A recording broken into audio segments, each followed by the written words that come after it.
Selamat datang kembali. Hari ini kita akan bahas topik yang, rumit, tapi penting banget. Gimana sih Eropa Slavia itu terbentuk? Panduan kita kali ini bab 8 dari buku Empires and Barbarians. Betul. Ini menarik karena kita nggak punya catatan langsung dari orang Slavia zaman itu ya. Iya, kan? Beda sama Romawi atau Yunani. Bukti tulisan mereka baru ada jauh belakangan. Jadi kita ini kayak detektif, ngandelin saksi mata dari luar. Ada penulis Bizantium dari timur, terus penulis pasca Romawi di barat, kayak dari Frankia, Italia gitu. Tapi mesti hati-hati juga ya. Kan mereka nulis tentang orang yang dianggap barbar. Pasti ada biasnya. Jelas, itu tantangan utamanya. Belum lagi, dulu pembahasan asal-usul Slavia ini sering banget dipolitisasi. Ada agenda nasionalis. Ah iya, kayak perdebatan Jerman-Polandia itu ya. Siapa yang asli di situ? Jadi lapisannya banyak nih. Nah, karena itu misi kita hari ini adalah coba ngeraba. Gimana caranya kelompok penutur bahasa Slavia ini bisa jadi dominan di wilayah Eropa yang luas banget dalam beberapa abad aja. Ya, sekitar akhir milenium pertama lah. Kita telusuri bukti sama perdebatannya dari bab 8 buku ini. Oke, siap. Kita mulai dari mana nih? Dari asal-usulnya yang misterius itu ya? Boleh? Sumber awal abad ke-6, kayak Jordanes sama Prokopius, mereka nyebut ada kelompok namanya Sclavenes sama Antai. Munculnya di dekat perbatasan Danube, perbatasan Bizantium. Sclavenes dan Antai. Ini titik awalnya berarti? Ya, itu nama kelompok Slavia pertama yang disebut secara eksplisit dalam sejarah. Si Jordanes ini bahkan coba nyambungin mereka ke kelompok yang lebih tua lagi, namanya Venedi. Venedi. Yang disebut penulis Romawi kayak Tacitus itu? Betul. Tacitus, Pliny, mereka nyebut Venedi itu ada di timur sungai Vistula. Nah, pandangan tradisional yang ngikutin Jordanes, Itu kan bilang Slavia pindah dari utara, dari area Venedi itu ke selatan. nah itu dia. Tapi pandangan ini sekarang banyak ditantang. Misalnya oleh Florin Curta. Dia argumennya lumayan keras. Gimana tuh argumennya? Curta bilang bisa jadi Jordanes itu cuma menciptakan hubungan Venedi-Slavia ini. Biar cocok aja sama pola pikir Romawi. Yang nggak suka ada barbar baru. Maunya nama baru untuk kelompok lama aja. Wah, oke. Terus kalau bukan dari utara, alternatifnya apa dong menurut Kurta? Nah, ini yang menarik. Curta malah berpendapat, identitas Slavia itu sendiri justru baru terbentuk di selatan. Tepatnya di wilayah perbatasan Danube itu.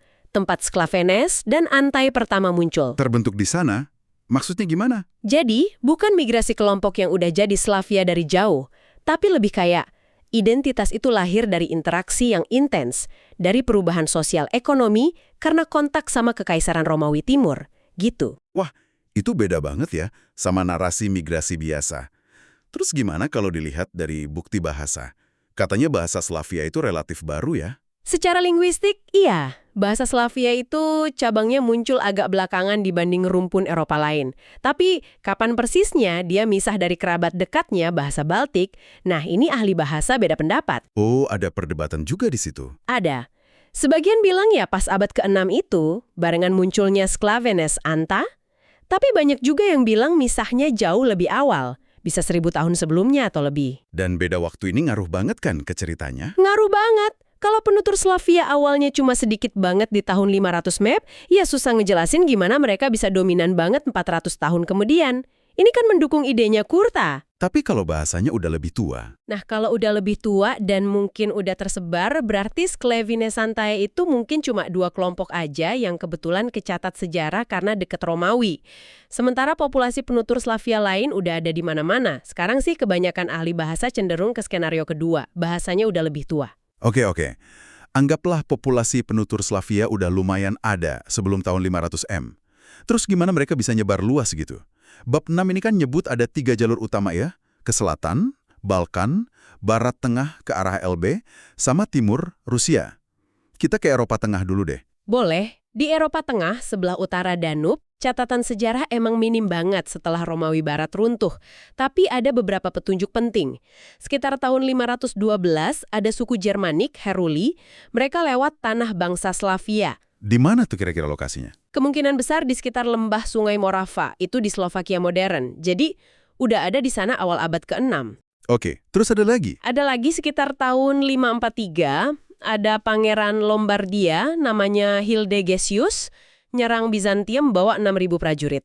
Sumbernya bilang sebagian besar itu orang Flavia. Wah, banyak juga. Direkrut dari mana tuh? Nah, karena Lombards waktu itu masih di Danub Tengah, kemungkinan besar ya direkrut dari dekat-dekat situ juga. Mungkin Moravia atau Ceko modern lagi. Dan gak lama setelah itu mereka udah geser lagi ke barat.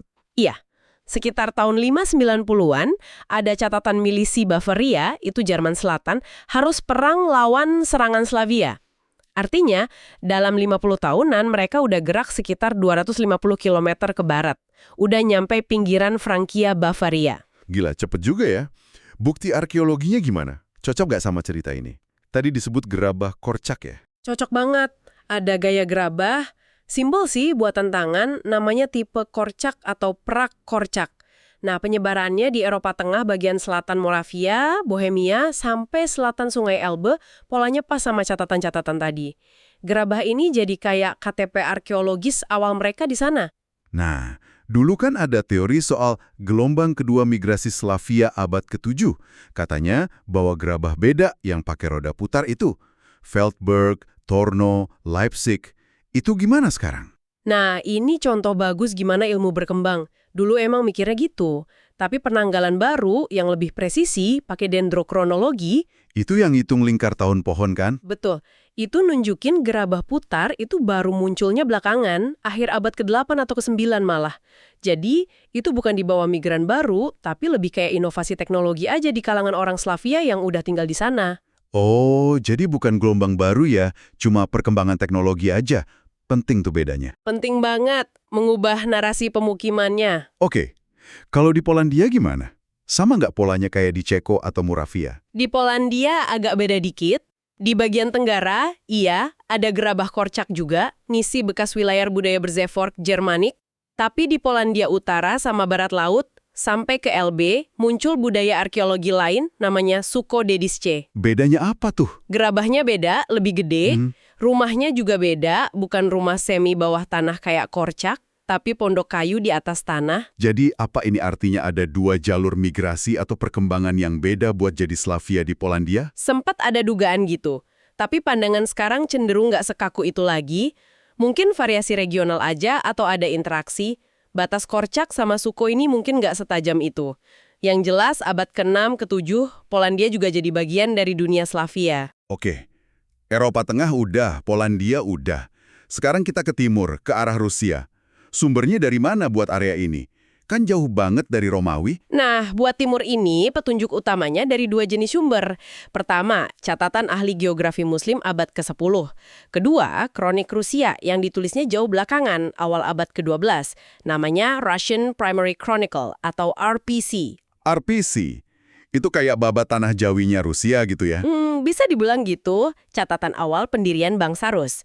Nah, dua sumber ini ditambah sumber Bizantium kayak De Administrando Imperio, ngasih gambaran yang sama. Gambarannya gimana tuh? Sekitar tahun 900 M, berbagai kelompok suku Slavia udah nguasain wilayah yang luas banget di Eropa Timur. Jauh ke timur lewat sungai Dnieper, terus ke utara sampai danau Ilmen, dekat Novgorod. Di situ ada kelompok namanya Slovens. Luas banget ya. Arkeologinya gimana di sana?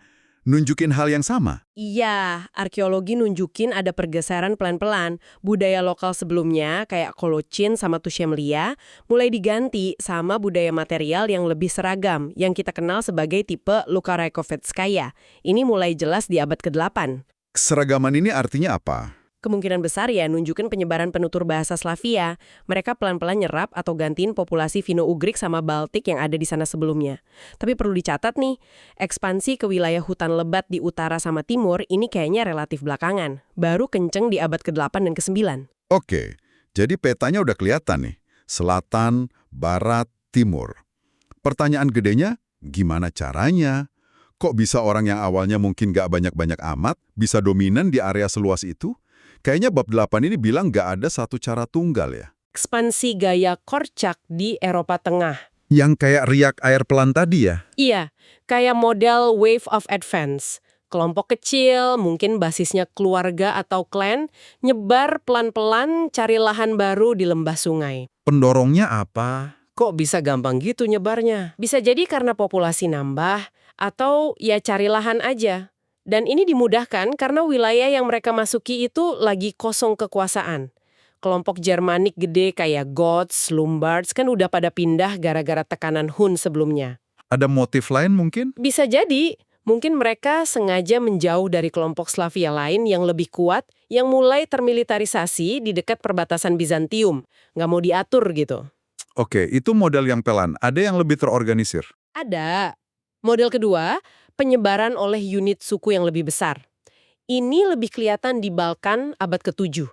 Beda sama Korczak yang anonim, pemukiman Slavia di Yunani itu kayaknya dilakuin kelompok yang udah punya nama suku jelas. Belegezite, Milingas, Ezeritai. Sumber Bizantium nyatet nama-nama ini. Kenapa ini dianggap beda? Kan bisa aja mereka berkembang jadi suku besar setelah pindah. Nah, masalahnya waktunya mepet banget. Pertahanan Bizantium di Balkan kan jebol sekitar 610-an. Slavia masuk besar-besaran. Terus catatan soal suku-suku ini muncul sekitar 670-an. Cuma 50-60 tahun, kayaknya susah deh buat kelompok keluarga kecil jadi suku gede dan terorganisir secepat itu setelah migrasi. Masuk akal juga. Jadi kemungkinan mereka datang udah sebagai unit yang lebih besar ya? Kemungkinan besar gitu. Ada model ketiga nggak yang disebut? Ada spekulasi soal model transfer elit militer. Ini kaitannya sama cerita asal-usul Serbia dan Kroasia di catatan Kaisar Konstantine, Porfiriogenitus, abad ke-10. Yang cerita mereka memisahkan diri dari Avar itu. Iya. Menurut dia, Serbia sama Kroasia ini awalnya kelompok prajurit yang lepas dari kekuasaan Avar. Kalau ini benar, ya ini contoh gimana kelompok militer yang jago misahin diri terus bikin kekuasaan sendiri di tempat baru.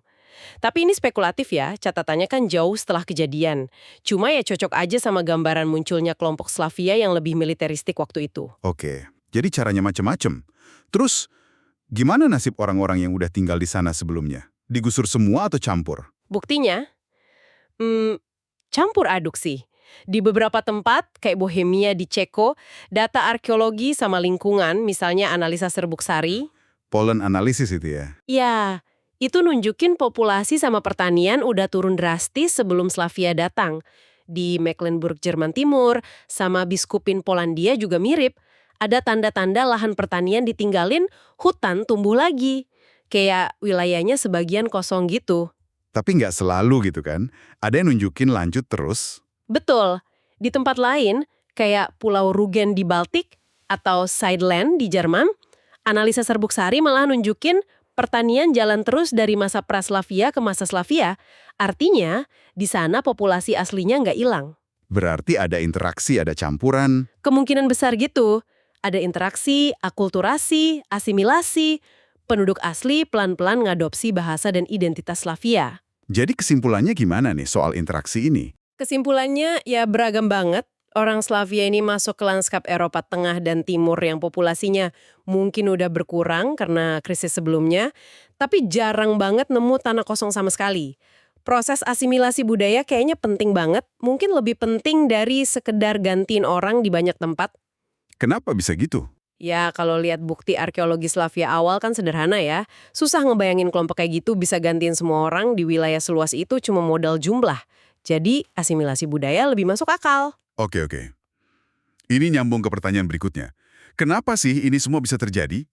Apa pemicunya ekspansi Slavia gede-gedean di paruh kedua milenium pertama ini? Salah satu faktor kunci yang dibahas bab 8 itu runtuhnya kekuatan lama di Eropa Timur dan Tengah. Terutama hancurnya dominasi kelompok Jermanik Timur kayak Goths gara-gara invasi Hun abad ke-4 dan ke-5. Itu bikin ada kekosongan kekuasaan gitu ya? Betul, power vacuum. Kayak contoh konflik Raja Goth Vinitarius sama Ante yang tadi disebut. Cerita Raja Ante, Boch disalib sama dia. Itu nunjukin apa? Ya kalau ceritanya benar, mungkin nunjukin dulunya Ante ini di bawah Goth. Pas Goth hancur kena Hun, kelompok kayak Ante ini jadi punya kesempatan buat bangkit, ngambil alih wilayah. Pindah ke bekas wilayah Jermanik kan dapat tanah bagus, posisi strategis dekat Romawi. Selain kekosongan kekuasaan, motif lain pasti beda-beda juga kan? Tentu. Kayak yang kita bahas tadi, ekspansi Korczak yang pelan mungkin lebih karena dorongan internal, populasi nambah, pengen mempertahankan gaya hidup tani, sambil mungkin ngehindarin penguasa lain. Kalau yang dekat Bizantium? Nah, kalau yang di perbatasan Bizantium, motif eksternalnya lebih kuat. Pengen dapat harta dari jarahan, dapat duit subsidi dari kekaisaran, atau jadi tentara bayaran, peluangnya ada di sana. Terus, ada faktor Avar juga kan? Bangsa Afar ini datang belakangan, sekitar 570-an, nguasain Danube Tengah.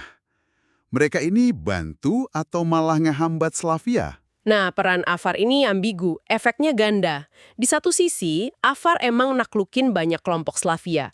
Tapi, kekuasaan mereka bisa jadi malah nguatin posisi pemimpin lokal Slavia yang jadi bawahan Afar. Kok bisa? Ya mirip efek Hun ke elit Jermanik dulu. Selain itu, serangan Afar yang gede-gedean ke Bizantium, itu kan sering pakai puluhan ribu prajurit infanteri Slavia. Nah, serangan ini bikin pertahanan Bizantium di Balkan lemah banget.